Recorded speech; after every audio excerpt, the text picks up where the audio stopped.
사탄이 두려워하는 사람은 이런 사람입니다. 가장 약한 사람이 사탄이 가장 두려워하는 사람입니다. 가장 낮은 자리에 있는 사람이 사탄이 가장 피하고 싶어하는 사람입니다. 가장 보잘것없어 보이는 사람이 사탄이 가장 무서워하는 사람입니다. 이게 말이 됩니까? 세상의 논리로는 절대 이해할 수 없는 일입니다. 하지만 이것이 바로 하나님 나라의 법칙입니다. 여러분도 그런 경험 있으시죠? 세상에서는 강한 자가 약한 자를 누르고 높은 자가 낮은 자를 내려다봅니다. 돈 많은 사람이 권력을 갖고 권력 있는 사람이 세상을 좌우하지요. 그런데 하나님 나라는 정반대입니다. 낮아질수록 높아지고 약할수록 강해지고 가난할수록 부유해집니다. 정말 이상하지 않나요? 마치 물이 위로 흐르고 돌이 하늘에 떠 있는 것 같은 일입니다. 그런데 이것이 하나님이 일하시는 방법입니다. 여러분은 사탄의 존재를 믿으십니까? 혹시 사탄은 옛날 이야기고 지금은 그런 거 없어라고 생각하시나요? 아니면 사탄이 있다면 왜 이렇게 악이 번성하고 의인이 고통받지? 라고 의문을 가지신 적 있으신가요? 분명히 말씀드립니다. 사탄은 실존하는 영적 존재입니다. 그리고 지금 이 순간에도 우리를 넘어뜨리려고 호시탐탐 기회를 노리고 있습니다. 하지만 놀라운 사실이 있습니다. 그 강력해 보이는 사탄도 두려워하는 사람들이 있다는 것입니다. 그들은 누구일까요? 슈퍼맨처럼 강한 사람일까요? 아인슈타인처럼 똑똑한 사람일까요? 빌 게이츠처럼 부자인 사람일까요? 전혀 아닙니다. 오히려 세상이 보기에 가장 약해 보이는 사람들입니다. 가장 초라해 보이는 사람들입니다. 가장 없어 보이는 사람들입니다. 하지만 그 안에 하나님의 능력이 충만할 때 사탄은 벌벌 떨며 도망갑니다. 오늘 여러분께 그 놀라운 비밀 7가지를 나누고 싶습니다. 여러분도 사탄이 두려워하는 그런 사람이 될 수 있습니다. 여러분도 악의 세력을 물리치고 승리하는 하나님의 자녀가 될 수 있습니다. 지금부터 함께 그 길을 걸어보시겠습니까? 첫 번째, 하나님의 말씀을 붙잡는 사람. 여러분은 어떨 때 가장 힘드십니까? 아마도 판단할 기준이 없을 때일 것입니다. 무엇이 옳고 그른지, 어디로 가야 할지, 어떻게 해야 할지 모를 때 우리는 막막해집니다. 바로 그때 사탄이 속삭입니다. 내 생각대로 해. 내 감정대로 살아. 그게 맞아. 하지만 하나님의 말씀을 붙잡는 사람은 다릅니다. 성경은 이렇게 선포합니다. 하나님의 말씀은 살아있고 활력이 있어 좌우에 날선 어떤 검보다도 예리하여 혼과 영과 및 관절과 골수를 찔러 쪼개기까지 하며 또 마음의 생각과 뜻을 판단하나니. 히브리서 4장 12절. 이 말씀에서 검이라는 표현을 주목해 보세요. 검은 단순한 도구가 아닙니다. 전쟁터에서 생사를 가르는 무기입니다. 하나님의 말씀이 바로 그런 검입니다. 사탄의 거짓말을 베어버리고 어둠의 세력을 물리치고 우리의 마음속 죄악을 도려내는 영적 무기입니다. 그런데 여기서 중요한 것은 단순히 말씀을 아는 것이 아니라 붙잡는 것입니다. 붙잡는다는 것은 놓지 않는다는 뜻입니다. 위기가 와도 놓지 않고 유혹이 와도 놓지 않고 고통이 와도 놓지 않는 것입니다. 예수님께서 광야에서 사탄의 시험을 받으실 때를 기억해 보세요. 사탄이 3번 유혹했을 때 예수님은 무엇으로 대답하셨습니까? 기록되었으되라고 하시며 말씀으로 대답하셨습니다. 그러자 사탄이 어떻게 되었습니까? 이에 마귀가 떠나고 마태복음 4장 11절라고 기록되어 있습니다. 지난해 여름 김선영이라는 62세 집사님을 만났습니다. 남편이 갑자기 뇌졸중으로 쓰러지셨습니다. 의사는 깨어날 가능성이 10% 정도라고 했습니다. 그때부터 선영 집사님의 영적 전쟁이 시작되었습니다. 병원비 걱정, 앞으로 살아갈 걱정, 혼자 남을 두려움이 밀려왔습니다. 사탄이 속삭였습니다. 이제 끝이야. 하나님이 너를 버리셨어. 포기해. 하지만 선영 집사님은 매일 아침 병원에서 이사야 41장 10절을 암송했습니다. 두려워하지 말라. 내가 너와 함께함이라. 놀라지 말라. 나는 내 하나님이 됨이라. 내가 너를 굳게 하리라. 참으로 너를 도와주리라. 참으로 나의 이로운 오른손으로 너를 붙들리라. 3개월이 지났습니다. 남편분이 깨어나셨습니다. 의사들이 기적이라고 했습니다. 하지만 선영 집사님은 알고 있었습니다. 기적이 아니라 말씀의 능력이었다는 것을, 하나님의 약속을 붙잡고 놓지 않았던 믿음의 결과였다는 것을. 사탄은 말씀을 붙잡는 사람을 가장 두려워합니다. 왜냐하면 말씀은 사탄의 모든 거짓말을 무너뜨리는 진리의 검이기 때문입니다. 함께 기도해 보시겠습니까? 하나님 아버지, 오늘도 저에게 살아있는 말씀을 주셔서 감사합니다. 주님의 말씀은 제 발의 등이요, 제 길의 빛입니다. 어떤 유혹이 와도, 어떤 시험이 와도 주님의 말씀을 굳게 붙잡겠습니다. 사탄의 거짓말에 속지 않고 하나님의 진리 위에 서겠습니다. 주님의 말씀이 제 마음에 새겨져 승리의 검이 되게 하소서. 예수님의 이름으로 기도합니다. 아멘. 이 기도를 매일 고백해 보세요. 여러분도 말씀의 능력으로 사탄을 이기는 승리자가 되실 것입니다. 2번째 기도로 무장한 사람. 혹시 여러분은 기도를 어떻게 생각하십니까? 부탁하는 것이라고 생각하시나요?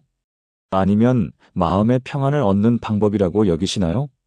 물론 그런 면도 있습니다. 하지만 기도의 본질은 영적 전쟁입니다. 사탄의 세력과 맞서 싸우는 가장 강력한 무기입니다. 많은 분들이 기도를 우습게 여깁니다. 기도한다고 뭐가 바뀌어? 일단 행동하는 게 먼저지. 하지만 이것은 영적 세계를 모르는 무지한 생각입니다. 성경은 분명히 말씀합니다.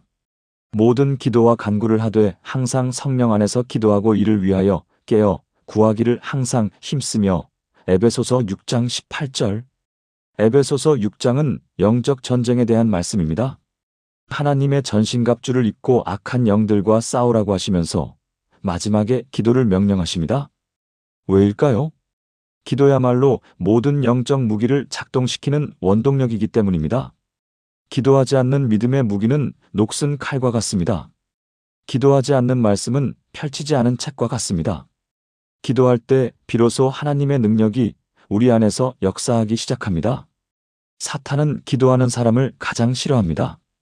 기도는 하늘의 문을 여는 열쇠이고 하나님의 보좌를 움직이는 손이며 사탄의 계획을 무너뜨리는 폭탄이기 때문입니다.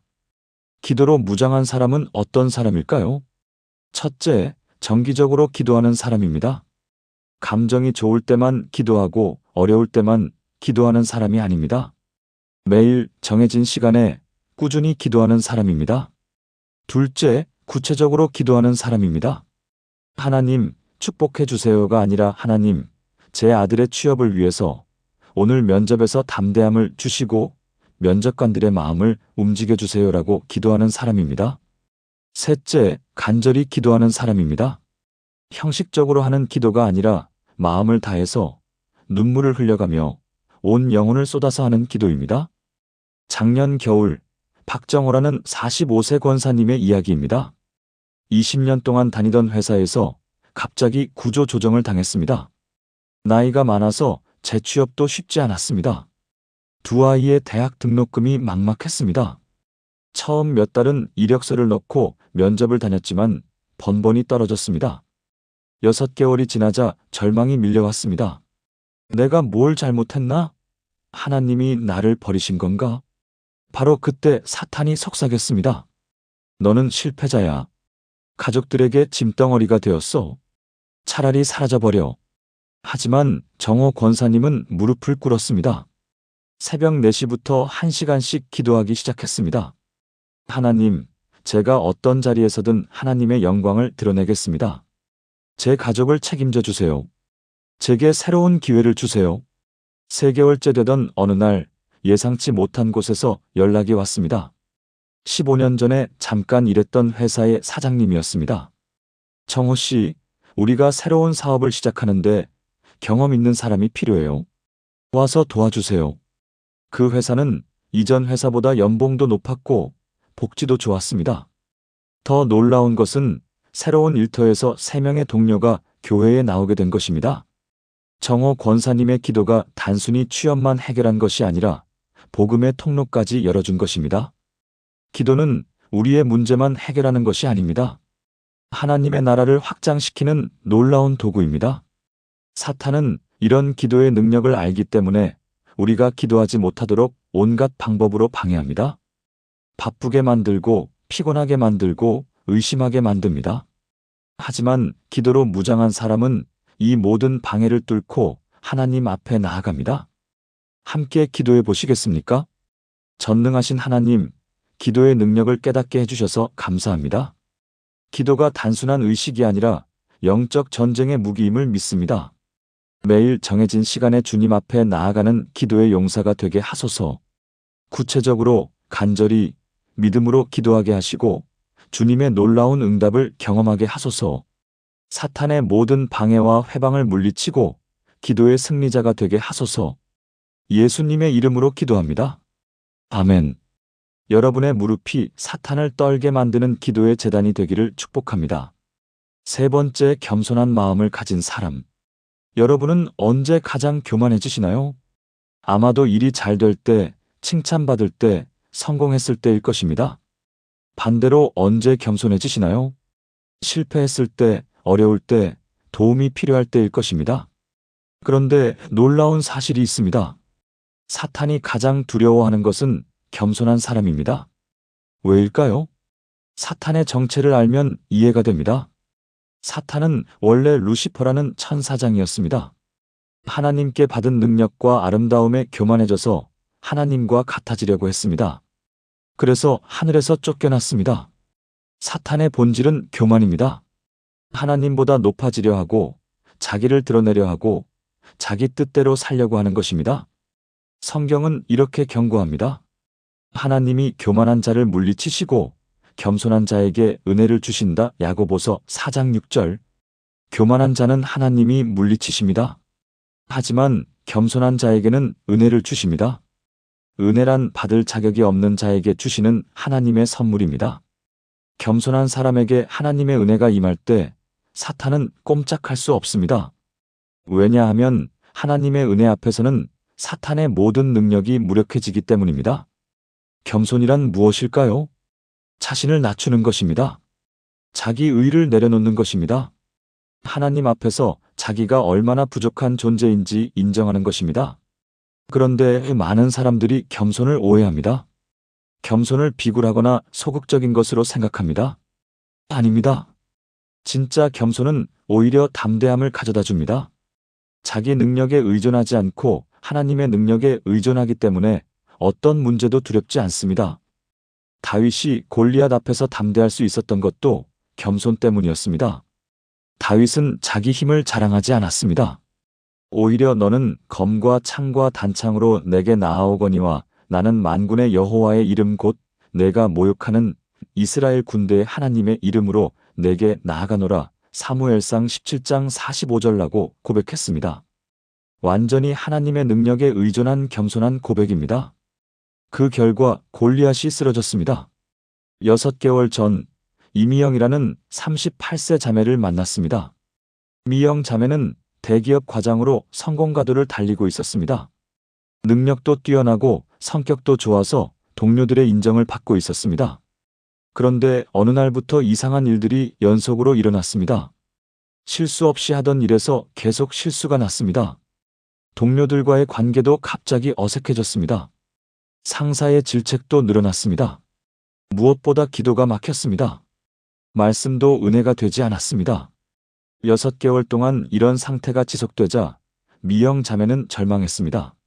하나님, 제가 뭘 잘못했나요? 왜 이런 일이 계속 생기죠? 바로 그때 성령님이 깨닫게 해주셨습니다. 자기 능력을 의존하며 살아왔다는 것을, 하나님께 감사드리기보다는 자기 노력의 결과라고 생각했다는 것을, 기도도 형식적으로 했고 말씀도 지식으로만 받아들였다는 것을. 그날 밤 미영 자매는 무릎을 꿇고 회개했습니다. 하나님, 제가 교만했습니다. 모든 것이 하나님의 은혜인 줄 알면서도 제 힘으로 산다고 착각했습니다. 용서해 주세요. 이제부터 온전히 주님만 의지하겠습니다. 놀라운 변화가 시작되었습니다. 일주일 후부터 업무가 다시 술술 풀리기 시작했습니다. 동료들과의 관계도 회복되었습니다. 무엇보다 기도가 다시 살아났습니다. 말씀이 꿀처럼 단 은혜가 되었습니다. 3개월 후에는 부장으로 승진까지 했습니다. 하지만 이번에는 달랐습니다. 모든 것이 하나님의 은혜라는 것을 잊지 않았습니다. 매일 아침 하나님, 오늘도 주님의 은혜로 살아가겠습니다라고 고백했습니다. 겸손은 하나님의 은혜를 끌어내리는 자석과 같습니다. 교만은 하나님의 은혜를 밀어내는 방패와 같습니다. 사탄은 겸손한 사람 앞에서 할 수 있는 일이 아무것도 없습니다. 왜냐하면 겸손한 사람에게는 하나님의 은혜가 강같이 흘러가기 때문입니다. 함께 기도해 보시겠습니까? 사랑의 하나님, 교만한 제 마음을 회개합니다. 지금까지 제 힘으로 살아왔다고 착각한 것을 용서해 주소서. 모든 것이 주님의 은혜임을 고백합니다. 제 안의 모든 교만을 십자가에 못 박고 겸손한 마음을 새롭게 창조해 주소서. 하나님의 은혜가 제 삶에 강같이 흘러가게 하시고 사탄의 모든 공격을 물리치게 하소서. 예수님의 이름으로 기도합니다. 아멘. 겸손한 마음이야말로 사탄을 두려워하게 만드는 가장 강력한 무기입니다. 네 번째, 사랑으로 승부하는 사람. 혹시 여러분은 원수가 있습니까? 나를 미워하는 사람, 나를 괴롭히는 사람, 나에게 악을 행하는 사람이 있으신가요? 그럴 때 어떤 마음이 드십니까? 저 사람도 똑같이 당했으면 좋겠어. 하나님, 저 사람을 버려주세요. 복수하고 싶어. 이런 마음이 드는 것이 인간적으로는 당연합니다. 하지만 이것이 바로 사탄이 원하는 것입니다. 미움으로 미움을, 악으로 악을 갚게 만드는 것입니다. 그러면 우리도 사탄과 같은 존재가 되어버립니다. 하지만 하나님의 자녀는 다릅니다. 사랑으로 악을 이기는 사람들입니다. 예수님께서는 이렇게 말씀하셨습니다. 나는 너희에게 이르노니 악한 자를 대적하지 말라. 누구든지 내 오른편 뺨을 치거든 왼편도 돌려대며. 마태복음 5장 39절. 너희 원수를 사랑하며 너희를 박해하는 자를 위하여 기도하라. 마태복음 5장 44절. 이 말씀을 들을 때 어떤 생각이 드십니까? 예수님, 그건 너무 어려워요. 그게 현실적으로 가능한가요? 그러다가 계속 당하기만 하는 거 아닌가요? 하지만 예수님의 말씀은 단순한 도덕적 교훈이 아닙니다. 영적 전쟁에서 승리하는 가장 강력한 전략입니다. 사탄의 가장 큰 무기는 미움입니다. 미움이 있는 곳에는 사탄이 역사할 수 있습니다. 분노, 원망, 복수심, 이런 것들이 사탄에게 발판을 제공해 줍니다. 하지만 사랑이 있는 곳에는 사탄이 발붙일 곳이 없습니다. 사랑은 하나님의 본성이기 때문입니다. 하나님은 사랑이시라. 요한일서 4장 8절. 하나님이 사랑이시므로 사랑하는 사람 안에는 하나님이 계십니다. 하나님이 계시는 곳에 사탄이 어떻게 머물 수 있겠습니까? 사랑으로 승부하는 사람은 어떤 사람일까요? 첫째, 원수까지도 용서하는 사람입니다. 용서한다는 것은 상대방의 죄를 인정하지 않는다는 뜻이 아닙니다. 그들의 죄에 대한 심판을 하나님께 맡기고 내가 복수하지 않겠다는 선택입니다. 둘째, 악을 선으로 갚는 사람입니다. 누가 나에게 해를 끼쳤을 때 똑같이 갚는 것이 아니라 오히려 선한 일로 갚는 것입니다. 셋째, 원수를 위해 기도하는 사람입니다. 이것이 가장 어려운 일입니다. 하지만 원수를 위해 진심으로 기도할 때 내 마음이 먼저 변화됩니다. 4년 전 조영수라는 55세 목사님의 이야기입니다. 영수 목사님은 20년 동안 섬기던 교회에서 갑자기 쫓겨났습니다. 몇몇 장로님들이 거짓된 루머를 퍼뜨렸기 때문이었습니다. 사실이 아닌 이야기들로 목사님의 인격을 깎아내렸습니다. 결국 영수 목사님은 사임하게 되었습니다. 목사님의 아내는 우울증에 걸렸습니다. 고등학생 아들은 학교에서 놀림을 받았습니다. 가족 전체가 절망에 빠졌습니다. 영수 목사님의 마음에도 분노와 원망이 가득했습니다. 하나님, 제가 뭘 잘못했습니까? 왜 거짓말이 진실을 이기게 하셨습니까? 밤마다 잠 못 이루며 복수를 꿈꾸었습니다. 바로 그때 성령님이 십자가를 생각나게 하셨습니다. 예수님은 자신을 십자가에 못 박는 사람들을 위해 아버지 저들을 사하여 주옵소서, 자기들이 하는 것을 알지 못함이니이다라고 기도하셨습니다. 영수 목사님은 무릎을 꿇고 기도했습니다. 하나님, 저를 어렵게 한 장로님들을 용서하겠습니다. 그들도 하나님의 자녀입니다. 그들의 마음을 고쳐주시고 교회를 회복시켜주세요. 처음에는 입술로만 하는 기도였습니다. 하지만 매일 반복하다 보니 마음이 바뀌기 시작했습니다. 분노가 연민으로, 원망이 기도 제목으로 바뀌었습니다. 6개월 후 놀라운 일이 일어났습니다. 그 교회에서 분열이 일어났습니다.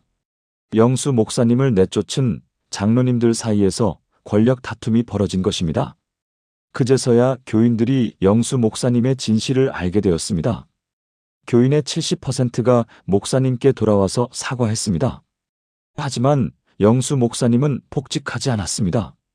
대신 새로운 개척교회를 시작했습니다. 놀랍게도 이전 교회에서 나온 교인들뿐만 아니라 지역의 불신자들도 많이 찾아왔습니다. 저런 목사님이라면 믿어볼 만하다는 소문이 퍼진 것입니다. 2년 만에 300명이 넘는 교회로 성장했습니다. 무엇보다 그 과정에서 영수 목사님을 힘들게 했던 장로님 중 한 분이 찾아와서 진심으로 사과했습니다. 지금은 그 장로님도 개척교회의 든든한 기둥이 되었습니다. 사랑으로 원수까지 품은 결과였습니다. 사랑은 세상에서 가장 강한 힘입니다. 미움은 파괴하지만 사랑은 회복시킵니다. 분노는 관계를 끊지만 사랑은 관계를 잇습니다. 복수는 상처를 넓히지만 사랑은 상처를 치료합니다. 사탄은 사랑하는 사람을 어떻게 할 수 없습니다. 왜냐하면 사랑 안에는 하나님이 계시고 하나님이 계시는 곳에는 사탄이 접근할 수 없기 때문입니다. 함께 기도해 보시겠습니까? 사랑이신 하나님, 사랑의 마음을 주셔서 감사합니다. 제 마음속의 모든 미움과 분노를 십자가에 못 박겠습니다. 나를 힘들게 하는 사람들까지도 용서하고 사랑하게 하소서. 악을 선으로 갚고 원수를 위해 진심으로 기도할 수 있는 마음을 주소서. 사랑으로 모든 영적 전쟁에서 승리하게 하시고 사탄의 모든 계략을 무너뜨리게 하소서. 예수님의 이름으로 기도합니다. 아멘. 사랑이야말로 사탄을 완전히 무력화시키는 최고의 무기입니다. 5번째, 찬양과 감사가 넘치는 사람. 여러분은 언제 찬양하십니까? 기분이 좋을 때, 축복받았을 때, 모든 일이 잘 풀릴 때일 것입니다. 그럼 언제 감사하십니까? 원하는 것을 얻었을 때, 문제가 해결되었을 때, 건강하고 평안할 때일 것입니다. 이것이 자연스러운 인간의 반응입니다. 하지만 사탄이 두려워하는 사람은 다릅니다. 어려울 때도 찬양하고 고통 중에도 감사하는 사람입니다. 세상 사람들이 보기에는 이상해 보이겠지만 이것이 하나님의 자녀들이 사는 방법입니다. 성경은 이렇게 명령합니다. 범사에 감사하라. 이것이 그리스도 예수 안에서 너희를 향하신 하나님의 뜻이니라. 데살로니가전서 5장 18절. 범사에 감사하라고 하셨습니다. 좋을 때만이 아니라 어려울 때도, 기쁠 때만이 아니라 슬플 때도, 성공했을 때만이 아니라 실패했을 때도 감사하라는 말씀입니다. 왜 하나님이 이런 말씀을 하셨을까요? 찬양과 감사에는 놀라운 영적 능력이 있기 때문입니다. 첫째, 찬양과 감사는 하나님의 임재를 가져옵니다. 이스라엘의 찬송 중에 계시는 주여 시편 22편 3절. 하나님은 찬양하는 곳에 임하십니다. 둘째, 찬양과 감사는 사탄을 물리칩니다. 찬양은 영적 전쟁의 가장 강력한 무기입니다. 사탄은 하나님의 영광을 견딜 수 없습니다. 셋째, 찬양과 감사는 기적을 일으킵니다. 바울과 실라가 감옥에서 찬양했을 때 지진이 일어나고 감옥 문이 열렸습니다. 찬양과 감사가 넘치는 사람은 어떤 사람일까요? 첫째, 상황을 보는 것이 아니라 하나님을 보는 사람입니다. 문제가 크다고 낙심하지 않고 하나님이 더 크시다는 것을 믿는 사람입니다. 둘째, 지금 당장 보이지 않는 것도 믿음으로 감사하는 사람입니다. 하나님의 계획을 신뢰하고 때가 되면 모든 것이 합력하여 선을 이룰 것을 믿는 사람입니다. 셋째, 찬양과 감사를 습관으로 만든 사람입니다. 하루에 몇 번씩 의식적으로 찬양하고 감사하는 사람입니다. 2년 전 김혜정이라는 34세 집사님을 만났습니다. 혜정 집사님은 6세 딸아이를 키우는 싱글맘이었습니다. 남편이 3년 전에 사업 실패 후 가족을 버리고 떠났습니다. 혜정 집사님은 혼자서 아이를 키우며 식당에서 서빙 일을 했습니다. 하루 12시간씩 일해도 생활비가 빠듯했습니다. 아이는 자주 아팠고 병원비도 부담이었습니다. 무엇보다 아이가 엄마 아빠는 언제 와? 라고 물을 때마다 가슴이 찢어질 것 같았습니다. 어느 날 밤 혜정 집사님은 무릎을 꿇고 울었습니다. 하나님, 저는 못하겠어요. 너무 힘들어요. 이제 포기하고 싶어요. 바로 그때 성령님이 한 찬양을 생각나게 하셨습니다. 주 안에서 나는 기쁩니다. 주 안에서 나는 만족합니다. 처음에는 억지로 불렀습니다. 전혀 기쁘지 않았고 전혀 만족하지 않았기 때문입니다. 하지만 계속 불러보았습니다. 하나님, 지금은 기쁘지 않지만 주님 안에서 기뻐하겠습니다.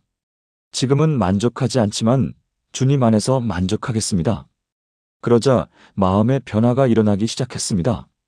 남편이 떠나서 힘들지만 그 덕분에 하나님을 더 의지하게 되었다는 생각이 들었습니다. 경제적으로 어렵지만 건강하게 일할 수 있다는 것에 감사했습니다. 아이가 자주 아프지만 예쁘고 착한 딸을 주신 것에 감사했습니다. 매일 아침 일어나서 첫 번째로 하는 일을 찬양과 감사로 정했습니다. 하나님, 오늘도 새로운 하루를 주셔서 감사합니다. 건강을 주셔서 감사합니다. 사랑하는 딸을 주셔서 감사합니다. 3개월 후부터 놀라운 변화가 시작되었습니다. 먼저 혜정 집사님의 표정이 밝아졌습니다. 그러자 손님들도 혜정 집사님을 좋아했습니다. 사장님이 혜정 집사님을 매니저로 승진시켜 주었습니다. 월급이 2배로 올랐습니다. 더 놀라운 것은 교회 한 집사님이 아이를 봐주겠다고 제안한 것입니다. 혜정 집사님이 일하는 시간 동안 무료로 아이를 돌봐주겠다는 것이었습니다. 집사님이 항상 찬양하고 감사하는 모습이 너무 아름다워서 도움이 되고 싶었어요. 그 집사님의 고백이었습니다. 6개월 후에는 더욱 놀라운 일이 일어났습니다. 교회에 출석하는 한 권사님이 자기 아들과 혜정 집사님을 만나게 해달라고 부탁했습니다. 그 아들은 35세의 성실한 청년이었습니다. 1년간의 교제 후에 2사람은 결혼했습니다. 지금은 세 식구가 행복하게 살고 있습니다. 새 남편은 딸아이를 친딸처럼 사랑해줍니다. 혜정 집사님은 고백합니다. 찬양과 감사가 제 인생을 완전히 바꿔놓았어요. 처음에는 억지로 했는데 그것이 습관이 되니까 정말로 감사할 일들이 생겨났어요. 찬양과 감사는 단순한 감정 표현이 아닙니다. 영적 현실을 바꾸는 강력한 무기입니다. 사탄은 불평과 원망을 좋아하지만 찬양과 감사는 견딜 수 없습니다. 왜냐하면 찬양과 감사 속에는 하나님의 영광이 드러나기 때문입니다. 함께 기도해 보시겠습니까? 찬양 받으시기 합당한 하나님, 찬양과 감사의 마음을 주셔서 감사합니다. 좋을 때만이 아니라 어려울 때도 주님을 찬양하겠습니다. 받을 때만이 아니라 잃을 때도 주님께 감사하겠습니다. 범사에 감사하고 항상 찬양하는 것이 제 삶의 습관이 되게 하소서. 찬양과 감사로 모든 어둠을 물리치고 사탄의 모든 계략을 무너뜨리게 하소서. 예수님의 이름으로 기도합니다. 아멘. 찬양과 감사가 넘치는 여러분의 삶이 사탄에게는 견딜 수 없는 고통이 될 것입니다. 6번째, 순종하는 사람. 여러분은 순종한다는 말을 들으면 어떤 생각이 드십니까? 혹시 내 자유를 억압하는 것이라고 생각하시나요? 아니면 내 뜻을 포기하는 것이라고 여기시나요? 많은 사람들이 순종을 소극적이고 수동적인 것으로 오해합니다. 하지만 진정한 순종은 전혀 다릅니다. 순종은 하나님의 능력을 경험하는 가장 확실한 방법입니다. 순종하는 사람에게 하나님의 기적이 나타납니다. 사탄이 가장 무서워하는 것 중 하나가 바로 하나님께 순종하는 사람입니다. 성경은 이렇게 선포합니다. 순종이 제사보다 낫고 듣는 것이 순양의 기름보다 나으니 사무엘상 15장 22절. 하나님은 제사보다 순종을 원하십니다. 열심히 종교 활동을 하는 것보다 하나님의 말씀에 순종하는 것을 더 기뻐하십니다. 왜일까요? 순종은 하나님에 대한 완전한 신뢰를 보여주기 때문입니다. 하나님이 말씀하시면 그것이 최선이다라고 믿는 믿음의 표현이기 때문입니다. 순종하는 사람에게는 놀라운 일들이 일어납니다. 첫째, 하나님의 보호가 임합니다. 하나님의 말씀 안에 있을 때 그 사람은 절대 안전합니다. 둘째, 하나님의 축복이 쏟아집니다. 내가 여호와 내 하나님의 말씀을 청종하면 이 모든 복이 내게 임하며 내게 이르리니 신명기 28장 2절. 셋째, 사탄의 모든 공격이 무력해집니다. 하나님의 뜻 안에 있는 사람을 사탄은 어쩔 수 없습니다. 그런데 순종이 왜 어려울까요? 첫째, 이해되지 않을 때가 있기 때문입니다. 하나님의 명령이 내 생각과 다를 때가 있습니다. 둘째, 손해를 볼 것 같아서입니다. 순종했다가 피해를 당할까봐 두렵습니다. 셋째, 내 뜻과 다르기 때문입니다. 내가 원하는 것과 하나님이 원하시는 것이 다를 때가 있습니다. 하지만 진정한 순종은 이 모든 것을 뛰어넘습니다. 이해되지 않아도 순종하고, 손해를 볼 것 같아도 순종하고, 내 뜻과 달아도 순종하는 것입니다. 왜냐하면 하나님의 방법이 내 방법보다 훨씬 좋다는 것을 믿기 때문입니다. 1년 전 최영호라는 42세 집사님의 이야기입니다. 영호 집사님은 자영업을 하는 작은 식당 사장이었습니다. 코로나19 때문에 매출이 70% 감소했습니다. 임대료와 인건비를 내기도 벅찬 상황이었습니다. 그런데 교회에서 선교 후원금을 올려달라는 요청이 왔습니다. 기존에 매월 10만 원씩 후원하던 것을 20만 원으로 늘려달라는 것이었습니다. 인간적으로 생각하면 말이 안 되는 일이었습니다. 지금 당장 가게 운영도 힘든데 후원금을 늘린다는 것이요. 영호 집사님은 거절하려고 했습니다. 그런데 기도하는 중에 성령님이 말라기 3장 10절을 생각나게 하셨습니다. 너희의 온전한 11조를 창고에 들여 나의 집에 양식이 있게 하고 그것으로 나를 시험하여 내가 하늘 문을 열고 너희에게 복을 쌓을 곳이 없도록 붙지 아니하나 보라. 하나님이 나를 시험하라고 하신 유일한 말씀이었습니다. 영호 집사님은 결단했습니다. 하나님, 이해가 안 되지만 순종하겠습니다. 후원금을 20만 원으로 올리겠습니다. 대신 정말로 하늘 문을 열어주세요. 그달부터 놀라운 일들이 연속으로 일어났습니다.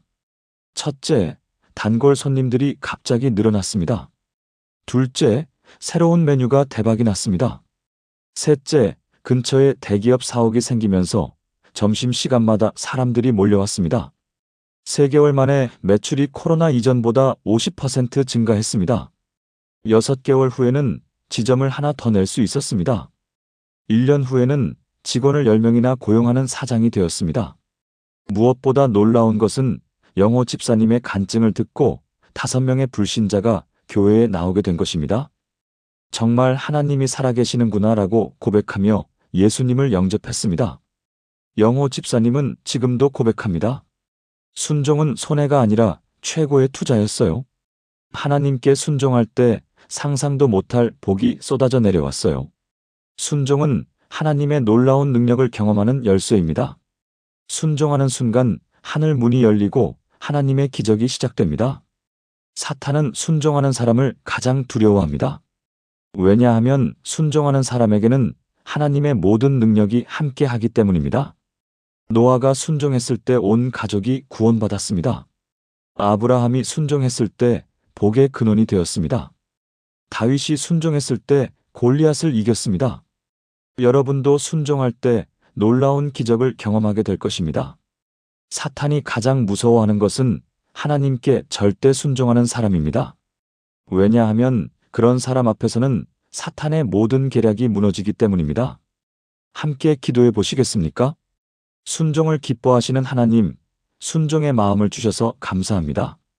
제 뜻이 아니라 하나님의 뜻을 구하겠습니다. 이해되지 않아도 손해를 볼 것 같아도 하나님의 말씀에 순종하겠습니다. 순종할 때 임하는 하나님의 놀라운 능력을 경험하게 하소서. 사탄의 모든 유혹을 물리치고 오직 하나님께만 순종하는 삶을 살게 하소서. 예수님의 이름으로 기도합니다. 아멘. 순종하는 여러분의 삶에 하늘 문이 열리고 하나님의 기적이 쏟아질 것입니다.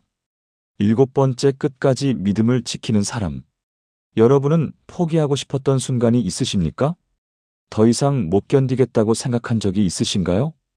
이제 그만 믿음을 내려놓고 싶어라고 생각해 본 적이 있으시나요? 모든 사람에게는 그런 순간들이 있습니다. 아무리 기도해도 응답이 없을 때, 아무리 믿어도 변하지 않을 때, 오히려 더 어려워질 때입니다. 바로 그 순간이 가장 중요한 순간입니다. 사탄이 총공격을 퍼붓는 순간이기도 하고 하나님의 기적이 가장 가까이 온 순간이기도 합니다. 이때 포기하지 않고 끝까지 믿음을 지키는 사람을 사탄은 가장 두려워합니다. 성경은 이렇게 약속합니다. 죽도록 충성하라 그리하면 내가 생명의 관을 내게 주리라. 요한계시록 2장 10절. 끝까지 견디는 자는 구원을 받으리라. 마태복음 24장 13절.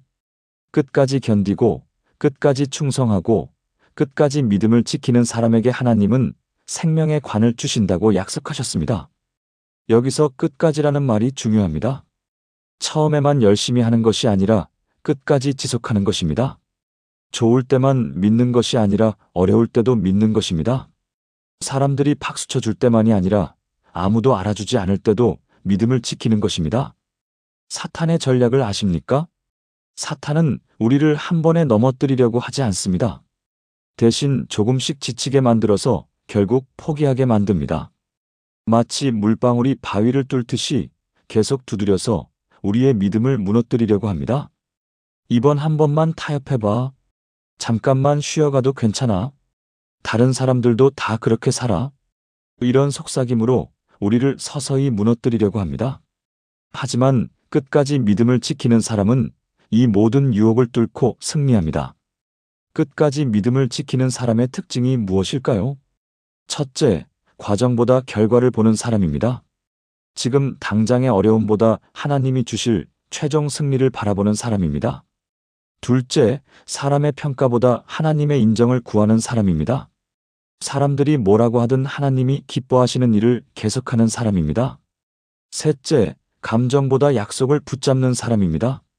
기분이 좋지 않아도 상황이 절망적이어도 하나님의 약속을 믿고 나아가는 사람입니다. 10년 전 이수진이라는 46세 권사님의 이야기입니다. 수진 권사님의 아들은 중학교 2학년 때부터 게임 중독에 빠졌습니다. 하루 종일 방에 틀어박혀서 게임만 했습니다. 학교도 가지 않고 밥도 제대로 먹지 않았습니다. 부모와 대화도 거부했습니다. 수진 권사님은 온갖 방법을 다 써봤습니다. 상담도 받아보고 병원도 가보고 인터넷을 끊어보기도 했습니다. 하지만 아무 소용이 없었습니다. 오히려 아이의 상태는 더 악화되었습니다. 중학교를 겨우 졸업했지만 고등학교는 자퇴했습니다. 검정고시도 포기했습니다. 5년이 지났습니다. 아들은 성인이 되었지만 여전히 집에서 게임만 했습니다. 수진 권사님의 마음은 매일 찢어질 것 같았습니다. 교회에 나가기도 민망했습니다. 다른 집 아이들은 다 대학 가고 취업하는데 포기하고 싶은 마음이 수없이 들었습니다. 바로 그때 사탄이 속삭였습니다.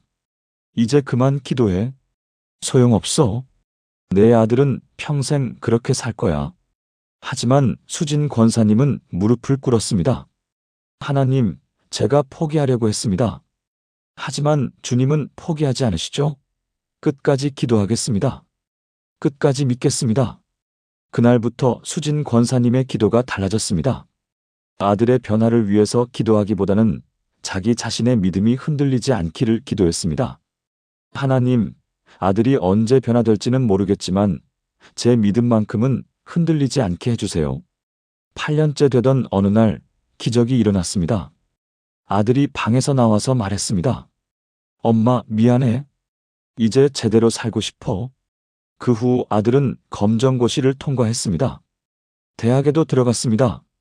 지금은 건실한 사회인이 되었습니다. 무엇보다 교회에 나와서 간증을 했습니다. 엄마가 8년 동안 포기하지 않고 기도해준 덕분에 제가 변화될 수 있었어요. 그 기도가 저를 살렸어요. 8년이라는 긴 시간 동안 포기하지 않고 믿음을 지킨 결과였습니다. 만약 7년 11개월 만에 포기했다면 어땠을까요? 한 달만 더 견뎠다면 기적을 볼 수 있었을 텐데. 끝까지 믿음을 지키는 것, 이것이 사탄이 가장 두려워하는 것입니다. 사탄은 우리가 포기하기만을 기다립니다. 하지만 우리가 끝까지 믿음을 지킬 때 사탄의 모든 계획이 무너집니다. 하나님의 완전한 승리가 드러납니다. 여러분의 삶에도 포기하고 싶은 일들이 있으실 것입니다. 자녀 문제, 건강 문제, 경제 문제, 관계 문제. 하지만 포기하지 마십시오. 끝까지 견디십시오. 끝까지 믿으십시오. 하나님의 기적은 포기하고 싶은 바로 그 순간 가장 가까이에 있습니다. 함께 기도해 보시겠습니까? 신실하신 하나님, 끝까지 믿음을 지킬 수 있는 힘을 주셔서 감사합니다. 어려운 상황에서도 포기하지 않고 주님만 바라보겠습니다. 사탄의 모든 유혹과 방해를 물리치고 끝까지 견디게 하소서. 주님의 약속을 굳게 붙잡고 생명의 관을 받는 승리자가 되게 하소서. 언제까지든지 주님을 신뢰하고 사랑하겠습니다. 예수님의 이름으로 기도합니다. 아멘. 끝까지 믿음을 지키는 여러분에게 하나님의 완전한 승리가 임할 것입니다. 지금까지 함께 나눈 7가지 말씀을 하나의 기도로 드리겠습니다. 함께 기도하시겠습니까? 전능하신 하나님 아버지, 오늘 이 시간 주신 놀라운 진리의 말씀들을 감사드립니다. 말씀을 붙잡는 능력과 기도로 무장하는 은혜, 겸손한 마음과 사랑으로 승부하는 지혜, 찬양과 감사가 넘치는 삶과 순종하는 마음, 그리고 끝까지 믿음을 지키는 용기를 주셔서 감사합니다. 저는 고백합니다. 하나님의 말씀은 살아있고 활력이 있어 사탄의 모든 거짓말을 물리치는 진리의 검입니다. 기도는 하늘 문을 여는 열쇠요, 사탄의 계획을 무너뜨리는 영적 무기입니다. 겸손한 마음에 하나님의 은혜가 강같이 흘러가며 사랑으로 모든 악을 이길 수 있습니다. 찬양과 감사는 어둠을 물리치고 하나님의 임재를 가져오는 능력입니다. 순종할 때 하늘 문이 열리고 상상할 수 없는 복이 쏟아져 내립니다. 끝까지 견디는 자에게 생명의 관을 주시겠다는 약속을 믿습니다. 하나님 아버지, 오늘부터 저와 제 가족이 이 7가지 말씀대로 살아가게 하소서. 매일 아침 하나님의 말씀으로 하루를 시작하고 기도로 무장하며 겸손한 마음을 품게 하소서. 사랑으로 원수까지 품고 찬양과 감사로 모든 상황을 이기며 어떤 어려움 속에서도 순종하게 하소서. 무엇보다 끝까지 믿음을 지켜 주님께 영광 돌리는 승리자가 되게 하소서. 사탄의 모든 공격과 유혹을 물리치고 이 7가지가 저희 삶의 든든한 기반이 되게 하소서. 저희 가정이 하나님의 나라를 확장하는 복음의 통로가 되게 하시고 많은 영혼들이 주님께로 돌아오게 하소서. 이 모든 것이 주님의 은혜요, 능력임을 믿고 신뢰하며 의지합니다. 살아계신 예수 그리스도의 이름으로 기도합니다. 아멘. 사랑하는 여러분, 지금까지 사탄이 두려워하는 사람의 7가지 특징을 함께 나누었습니다. 하나님의 말씀을 붙잡는 사람, 기도로 무장한 사람, 겸손한 마음을 가진 사람, 사랑으로 승부하는 사람, 찬양과 감사가 넘치는 사람, 순종하는 사람, 그리고 끝까지 믿음을 지키는 사람입니다. 이 7가지는 단순한 이론이 아닙니다. 실제로 우리 삶을 완전히 변화시키는 하나님의 능력입니다. 여러분도 이 7가지를 실천할 때 사탄이 두려워하는 강력한 하나님의 자녀가 될 수 있습니다. 더 이상 사탄의 공격에 무너지지 않고 오히려 사탄을 물리치는 영적 전사가 될 수 있습니다. 가장 약해 보이지만 가장 강하고 가장 낮아 보이지만 가장 높은 하나님 나라의 역사를 살아내는 복된 인생을 살게 될 것입니다. 오늘부터 이 7가지를 실천하시는 분이라면 댓글로 아멘, 실천합니다라고 고백해 주세요. 여러분의 고백이 더 많은 분들에게 도전이 될 것입니다. 그리고 이 말씀이 마음에 닿았다면 더 많은 분들이 함께 은혜 받을 수 있도록 좋아요와 구독, 공유 부탁드립니다. 하나님의 은혜가 여러분의 삶에 강같이 흘러가기를 축복합니다. 사탄이 두려워하는 강력한 하나님의 자녀로 승리하시기를 주님의 이름으로 축복합니다. 감사합니다.